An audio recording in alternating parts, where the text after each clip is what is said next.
Hello दोस्तों, नमस्कार। मैं एक सोहर गीत सुनाने जा रही हूँ। अच्छा लगे तो लाइक कमेंट करिएगा। ससुर से निकाले तिरियावा हो नैहारा, वा में गईली न हो मोरिया माँ, दे दे तुझहर महुरावा हो तहामा मर जाई तीना। तनी बचना या सुनेली होता हाल चाल पूछेली, मोरी बेटी कौन हो संकट तुहा के पड़ल हो जहरवा, हमसे मांगेलू। सासू जी कहेली बजनिया हो ननदिया, तनवा मारेली हो मोरिया माँ, जकर संगवा कैलू मोर बियाह वाहो घर से निकाले हो।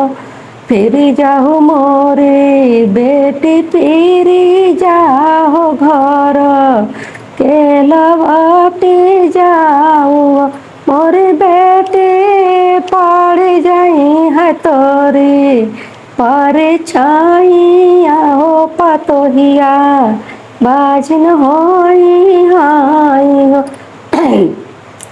उहाँ से निकले तिरियावा हो तबना, वहाँ में गईली न मोरी नगवा डसिले तहाम, रिया उरिया हो तहाम मर जाई तीना।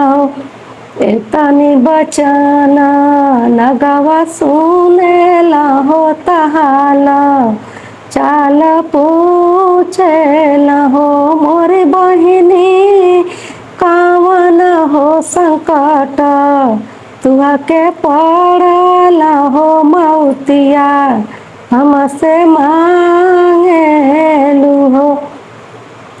सासू जी कहेली बजनिया हो ननदिया, तनवा मारेली हो मोरी नगवा, जेकर संगवा भैला मोर बियाहवा हो घर से निकालेला।